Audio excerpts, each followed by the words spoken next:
Twisted aliens and demented cultists battle across the devastating science fiction world of Dark Age. Muster your forces and learn to survive at beastsofwar.com.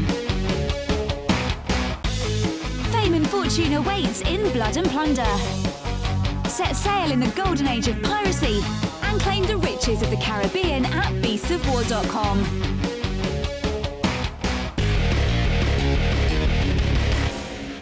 Hello everybody, welcome back to What's in the Box. Today myself and John are having a look at some Hordes. Some more Grymkin. Grymkin, yes. So this is the Dreamer and Phantasms, which is a lovely little kit, which is a lot more cutesy than the rest of the Grymkin faction, I have to say. It is a lovely looking lady who is, I assume she's like spawning these things from her dreams. The whole thing is the warlocks of the Grymkin faction essentially rejected Menoth's reality in some way or another. This one in particular just didn't like the way reality looked. Okay. So she went off and dreamt her own worlds. So she's Adam Savage. A bit. She's Adam Savage. With more hair. Yeah, good point. More hair. Adam Savage with more hair. Sorry, we love you, Adam. I say sorry to Adam on camera as if he'd ever watched this. You never know. He might be watching. Are you watching me, Adam Savage? He's probably like, you know when he goes to like all those like conventions and stuff, and he does his like secret cosplay stuff. Yeah. He just walks around and nobody knows where he is. He's probably watching us right now, laughing them off, and going, "Those silly Irish boys, they have no idea." I watch them all the time. He's probably watched some of my, like, you know when I showed off my pipe rifle and stuff, and he probably went, "Amateur."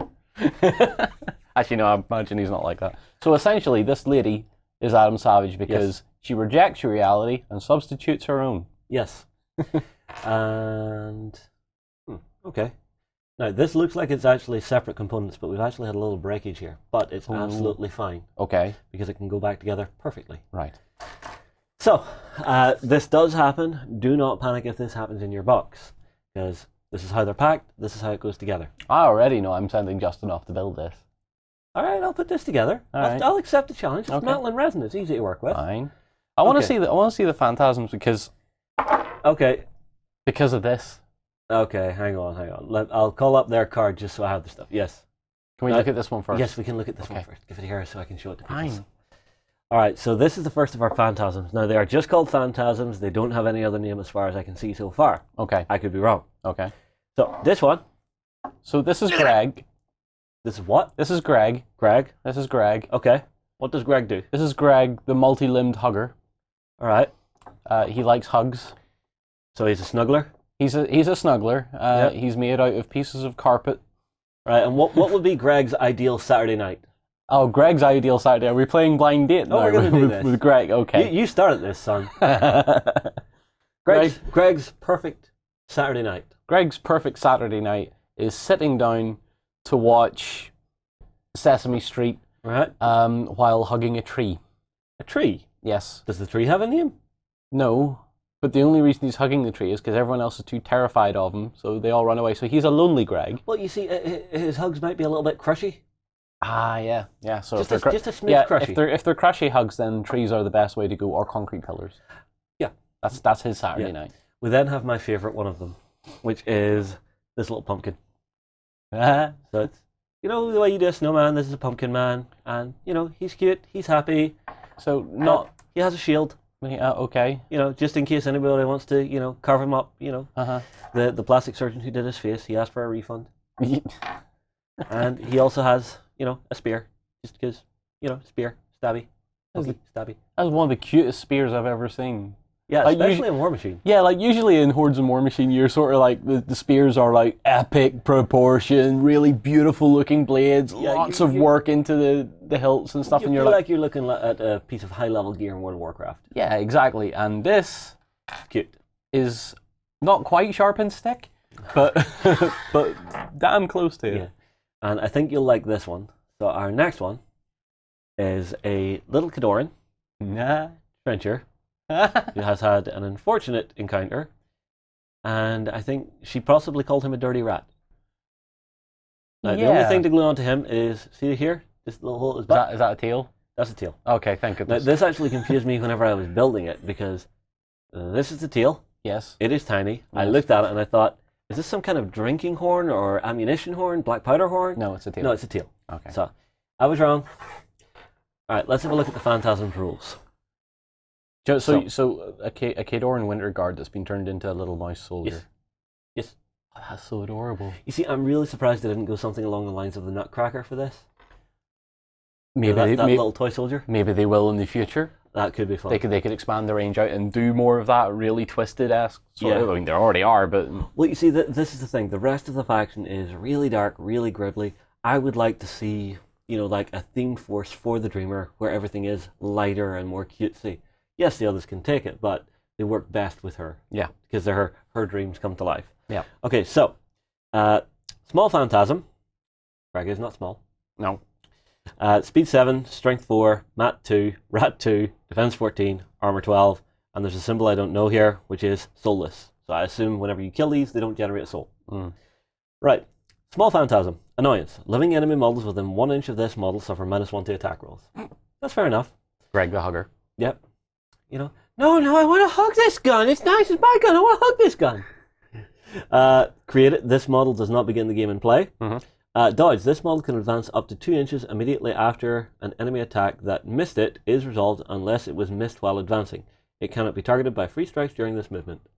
Get away. Last one is Mark Target. Other friendly faction models gain +2 to ranged attack rolls against enemy models within 5 inches of this model and in line of sight. Interesting. The Dreamer herself then has quite a bit of stuff here, so this might take me a while to read, so I will show her bits first. So, Easy. oi, family show. Okay, so we have the Dreamer's main body here, right? And the little bit of a breakage we have is actually at her neck. Because it's very delicate, very slender, and this is the nice plastic resin that Privateer use. Hey, The and good thing is, look at it this way. If you're really not keen on the head, you can always just have the headless Dreamer. the headless Dreamer, yeah. But I mean, like the break is perfectly clean. This Yeah. will glue back on, not a problem.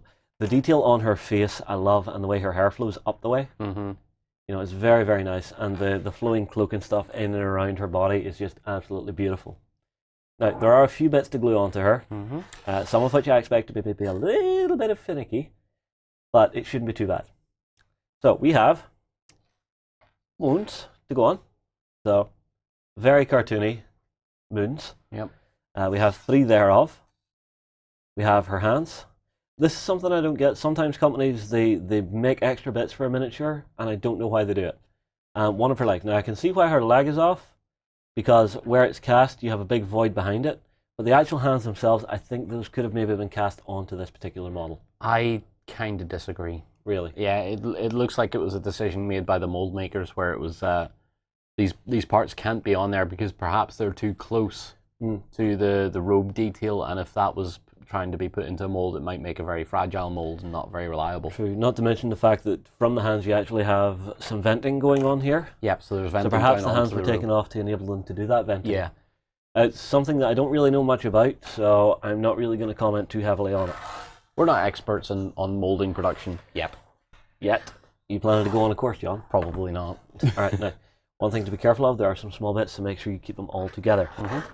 Right, so the Dreamer, Speed 6, Strength 4, Mat 3. He has a gun. So I'm surprised by the next one, which is Rat 7, which is pretty good. No melee weapon. Okay, so she has Future Sight. This model can boost attack and damage rolls after rolling. Nice to have.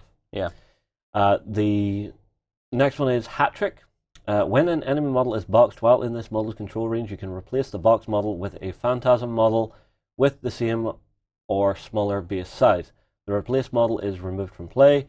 You can have only one Phantasm model of each base size in play at any time.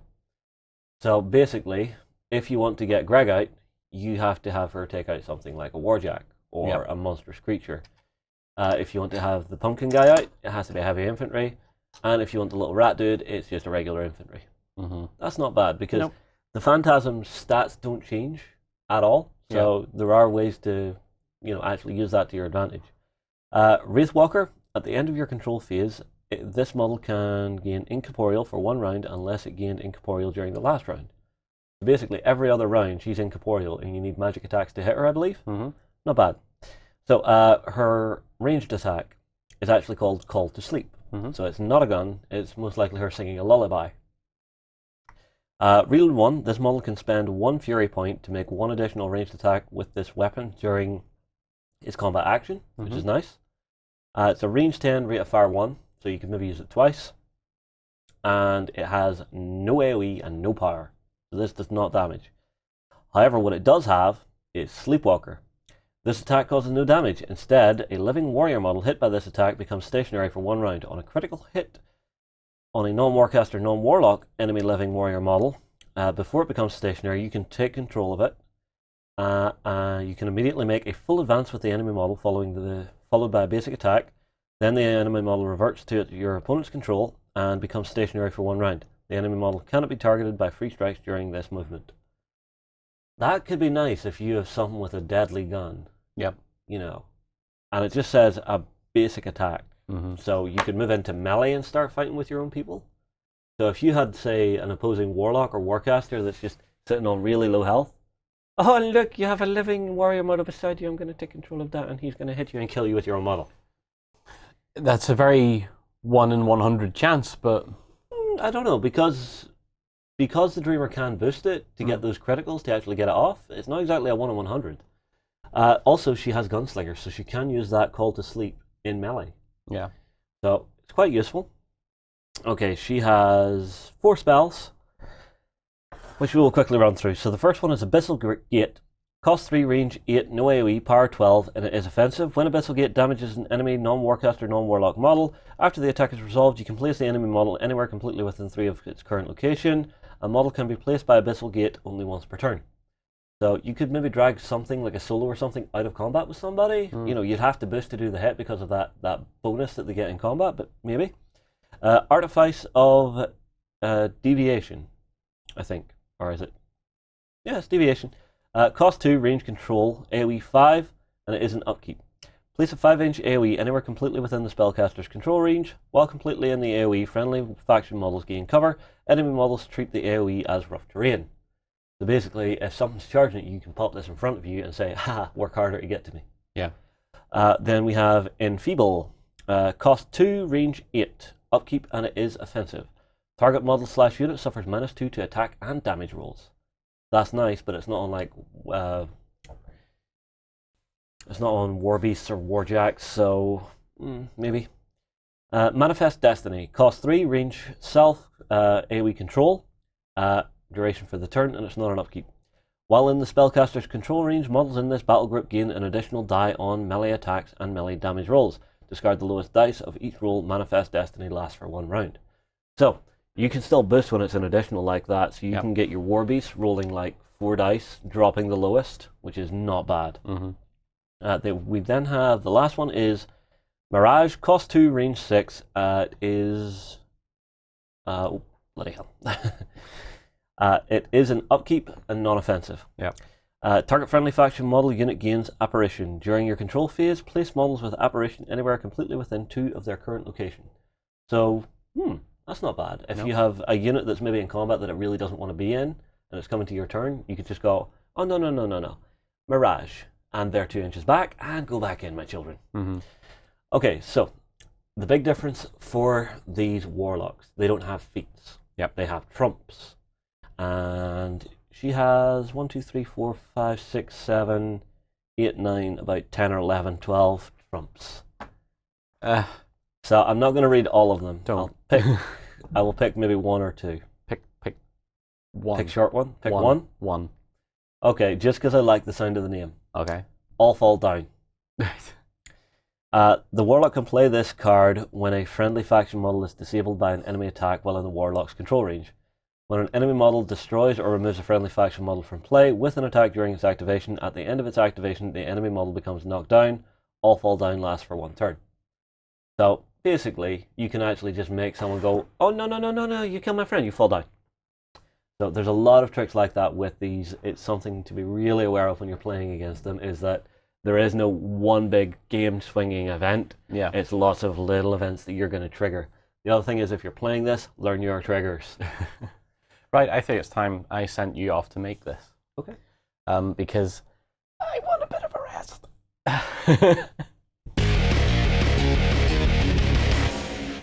Okay, everybody, we are back. They are built. I see you didn't prime them. No. I see you're being lazy. You're dropping the standards of the unboxings by not priming them. I was tired. Prime them. All right, so to put them together was actually really simple. I guess Greg was the easiest one. Yeah, it was. Well, actually, no, because the actual size of him, he actually has to sit on the lip of the base. You have to sort of balance him on there and then set him down. Fair enough. Which isn't too bad. Our pumpkin, though, I think he's very class. simple to put together. A little bit of cleaning for, gates and stuff, but nothing horrible. Once you actually get some paint down on this, I think it's going to look fantastic. So what are we going to call him? Because, Frosty the Snowman, something the Pumpkin Man? Stu the Pumpkin Man? Yeah? Yeah, that's not bad. Stew. Yeah. We have to spell it S-T-E-W, though. Yes. Stew. Yeah. Yes, Stu the Pumpkin Man. We then have our little rat soldier. What do you want to name him?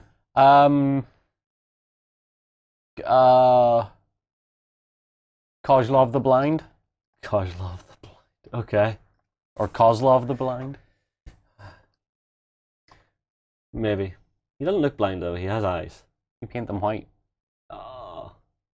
He could be one of the 3 blind mice. Yeah. The last surviving blind mouse. Do you know what would be even better? Yeah. If she just was able to run with 3 of them.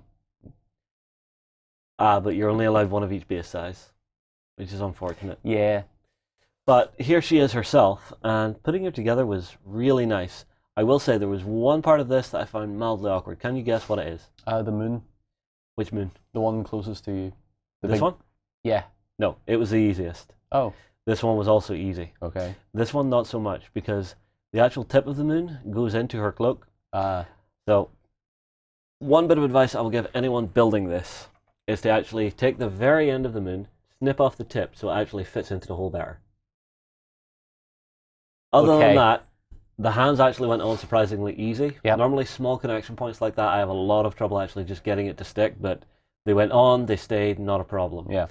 Lovely kit. I think once you get some paint down on these, they're going to look absolutely fabulous. Yeah, you want them to be quite bright and punchy as well, perhaps. Yeah, well, you see, this is the thing. This is the other side of the coin of the Grymkin faction. I want these to be bright and beautiful. I mean, like the Dreamer herself, whenever you look at her artwork, it's that sort of white nightgown, the flowing Do you want to put it red under hair. a camera? Oh, yeah. Put it under a camera. I might be able to show this off to you. Yeah. If I could find my camera. There she is. Yep. And she just looks beautiful like that. Yeah. And then if I quickly jump back and I show you the Phantasms, they are very cartoony, aren't they? They are so adorable. Yeah. So basically, yes, bright, punchy colors for this, and just go out of your comfort zone. If you're playing Grymkin and you're used to doing the really dark, gritty stuff, this could be a really nice painting challenge for you. I'd like to see someone paint, like I've seen some other people paint, cloth that looks like stars on the Dreamer's robes. Actually, I've seen one or two of the really good painters out there. They actually do like a transparent material effect, which just looks gorgeous when it's done right. If you've painted it like that, please post below, because gorgeous. All right, anyway, myself and John will move on here. That is the Dreamer and Phantasms for Hordes. Drop your comments below. Have you used them? What do you run with them? Myself and John will move on. We'll see you in the next one. Go ahead and check out our other content on screen now, and be sure to check out beastsofwar.com for the latest gaming news and gaming Let's Plays. And while you're at it, why not hit subscribe and remember to ding our dong. Go on, you know you want to click it. Go on.